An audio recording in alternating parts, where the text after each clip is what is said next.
ഇന്നത്തെ ക്ലാസ്സിൽ നമ്മൾ ഇസ്ലാമിക് ബാങ്കിങ് പ്രൊഡക്ട്സിൻ്റെ ബാക്കി തന്നെയാണ്. അതിൽ ഇസ്ലാമിക് ബാങ്കിങ് അക്കൗണ്ട്സ്, ഇസ്ലാമിക് ബാങ്കുകളിൽ തുടങ്ങാൻ പറ്റിയ അക്കൗണ്ടുകൾ ഏതൊക്കെ എന്നാണ് പഠിക്കാൻ പോകുന്നത്. സാധാരണ നമ്മളെ ബാങ്കിലുള്ള പോലൊക്കെ തന്നെയാണ്. നമ്മളിപ്പം ഇസ്ലാമിക് ബാങ്ക് അല്ലല്ലോ, നോർമൽ ബാങ്കിങ്ങിൽ തന്നെയുള്ള 3 ടൈപ്പ് ഓഫ് അക്കൗണ്ട്സ് ഉണ്ട്. Current account, savings account, investment account. ഇതൊക്കെ തന്നെയാണ് ഇസ്ലാമിക് ബാങ്കിലുള്ളത്, പക്ഷേ ചെറിയ വ്യത്യാസങ്ങളുണ്ട്. അപ്പോൾ ആദ്യം നമുക്ക് കറണ്ട് അക്കൗണ്ട് എന്താണെന്ന് നോക്കാം. കറണ്ട് അക്കൗണ്ട് എന്ന് വെച്ച് കഴിഞ്ഞാൽ ഒരു എക്സാമ്പിൾ പറയുകയാണെങ്കിൽ, ഞാനൊരു 10,000 രൂപ ബാങ്കിൽ ഡെപ്പോസിറ്റ് ചെയ്തു. ആ 10,000 രൂപ ബാങ്കിൽ ഡെപ്പോസിറ്റ് ചെയ്തു, അതായത് കറണ്ട് അക്കൗണ്ടായിട്ട് ഡെപ്പോസിറ്റ് ചെയ്ത് കഴിഞ്ഞാൽ 1 കൊല്ലം കഴിഞ്ഞാലും 2 കൊല്ലം കഴിഞ്ഞാലും 10 കൊല്ലം കഴിഞ്ഞാലും ഒക്കെ ആ പൈസ ഞാൻ തിരിച്ചെടുക്കുമ്പോൾ എനിക്ക് 10,000-ൻ്റെ മേലെയോ അല്ലെങ്കിൽ 10,000-ൻ്റെ കുറവോ ആയിരിക്കില്ല ബാങ്ക് തിരിച്ചു തരിക. കറക്റ്റ് 10,000 തന്നെ തിരിച്ചു തരണം. അതായത് ആ ഡെപ്പോസിറ്റ് കൊണ്ട് നമുക്കൊരു പ്രോഫിറ്റും ഉണ്ടാവില്ല, ഒരു ലോസും ഉണ്ടാവില്ല. നോർമലി ഈ പൈസ നമ്മൾ വിഡ്രോ ചെയ്യുക ചെക്ക് വെച്ചിട്ട് അല്ലെങ്കിൽ ATM കാർഡൊക്കെ വെച്ചിട്ടാണ്.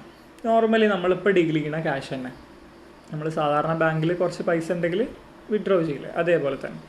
അതാണ് കറണ്ട് അക്കൗണ്ട്. ആ ഡെപ്പോസിറ്റ് വെച്ചിട്ട് നമുക്ക് പ്രോഫിറ്റും ഉണ്ടാവില്ല, ലോസും ഉണ്ടാവില്ല. അതാണ് current account. Current account 2 type ഉണ്ട്. ഇസ്ലാമിക് ബാങ്കിങ്ങിൽ 2 ടൈപ്പ് കറണ്ട് അക്കൗണ്ട് ഉണ്ട്. ഒന്ന് വദിയ, ഒന്ന് ഖർദ് ഹസന. അതിൽ ആദ്യത്തേത് വദിയ. വദിയ എന്ന് വെച്ചാൽ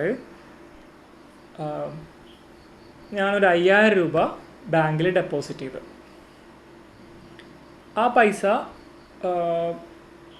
എപ്പോൾ ചോദിച്ചാലും ബാങ്ക് എനിക്ക് തിരിച്ചു തരും. സാധാരണ നോർമൽ ഡെപ്പോസിറ്റാണ്. ബാങ്ക് നഷ്ടം സംഭവിച്ചാലും ബാങ്കിൽ ചിലപ്പം ബാങ്കിൻ്റെ ലോക്കർ കുത്തി തുറന്നിട്ട് കള്ളം കയറിയാലൊക്കെ ബാങ്ക് ആ പൈസ എനിക്ക് തിരിച്ചു തരണമെന്ന് റെസ്പോൺസിബിളാണ് ബാങ്ക്. അഥവാ വദിയ എന്ന് പറഞ്ഞാൽ നോർമലി ഡെപ്പോസിറ്റ് എന്ന് പറഞ്ഞാൽ പൈസ മാത്രമല്ല ഉണ്ടാവുക. അപ്പോൾ നമ്മൾ കള്ളനൊക്കെ പേടിച്ചിട്ട് വീട്ടിലുള്ള സ്വർണം അല്ലെങ്കിൽ ആധാരമൊക്കെ ചിലപ്പോൾ ലോക്കറിലൊക്കെ പൂട്ടിയിടുമല്ലോ ബാങ്കിൽ. അപ്പോൾ അതൊക്കെ വദിയയിൽ പെടും. അപ്പം ഈ ഡെപ്പോസിറ്റ് ചെയ്യുന്ന ആൾ അല്ലെങ്കിൽ ലോക്കറിൽ എന്തെങ്കിലും കൊടുക്കുന്ന ആൾക്ക് പറയുന്നവർ മുഫ്തി എന്നാണ്, ഡെപ്പോസിറ്റർ. ബാങ്കിന് പറയുന്ന ആൾ വദീ അല്ലെങ്കിൽ മുസ്തൗദി എന്നുമാണ്, കസ്റ്റോഡിയൻ എന്നാണ് അവരുടെ മീനിങ്. അപ്പോൾ നമ്മൾ എന്തെങ്കിലും ഒരു ചെറിയ ഫീസ് ബാങ്കിന് കൊടുക്കേണ്ടി വരും. അല്ലാതെ നമ്മൾ ആ ഡെപ്പോസിറ്റ് വെച്ചിട്ട് ബാങ്ക് ഇൻട്രസ്റ്റും കാര്യങ്ങളൊന്നും നമ്മളതിൽ നിന്ന് പിടിച്ചു വാങ്ങില്ല, നമുക്ക് ഇങ്ങോട്ടേക്ക് ലാഭമൊന്നും കിട്ടില്ല. അപ്പോൾ അതാണ് വദിയ. എന്തെങ്കിലും ഒരു അസറ്റ്, പൈസയോ സ്വർണ്ണോ എന്തെങ്കിലും അവിടെ കൊടുക്കും, നമുക്ക് ആവശ്യമുള്ളപ്പോൾ ആ സാധനം തിരിച്ചു തരും. അതിനാണ് വദിയ എന്ന് പറയുന്നത്. അടുത്ത പ്രൊഡക്റ്റ് ഖർദ് അല്ലെങ്കിൽ ഖർദുൽ ഹസന എന്നാണ് പറയുക. ഖർദ് എന്ന് വെച്ചാൽ ബെനവലൻ ലോൺ എന്നാണ് അർത്ഥം. ബെനവലൻസ് പറഞ്ഞാൽ വിശാല മനസ്കത എന്നൊക്കെയാണ് അർത്ഥം. ബെനവലൻ ലോൺ എന്ന് പറഞ്ഞാൽ ഞാൻ ഒരു 1,00,000 രൂപ ബാങ്കിൽ ഡെപ്പോസിറ്റ് ചെയ്തെന്ന് വിചാരിച്ചു. ബാങ്കിൽ ഡെപ്പോസിറ്റ് ചെയ്ത് കഴിഞ്ഞ് കറണ്ട് അക്കൗണ്ടാണേ ബാങ്കിൽ ഡെപ്പോസിറ്റ് ചെയ്ത്.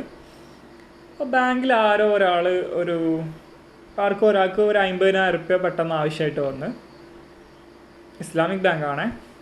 അപ്പോൾ ബാങ്ക് നമ്മളെ വിളിച്ച് ചോദിക്കുകയാണ്, ഒരു 50,000 രൂപ ആവശ്യമായിട്ട് ഒരാൾ വന്നിട്ടുണ്ട്, നിങ്ങളുടെ അക്കൗണ്ടിലുള്ള ക്യാഷ് അയാൾക്ക് ലോണായിട്ട് കൊടുത്തോട്ടെ എന്ന് ചോദിക്കാം.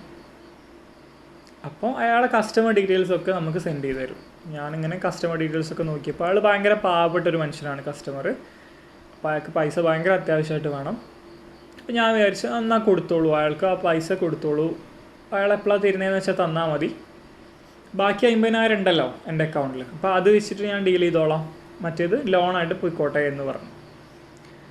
അപ്പോൾ ഇനി കുറച്ച് കാലം കഴിഞ്ഞിട്ട് ആ 50,000 വാങ്ങിപ്പോയ ആൾ പൈസ തിരിച്ചു തരാതെ മുങ്ങി, അല്ലെങ്കിൽ അയാൾക്ക് എന്തെങ്കിലും പറ്റുമോ അങ്ങനെ എന്തെങ്കിലുമൊക്കെ ചെയ്ത് കഴിഞ്ഞാൽ ബാങ്ക് റെസ്പോൺസിബിൾ അല്ല, റിസ്ക് മൊത്തം എനിക്ക് തന്നെയാണ്.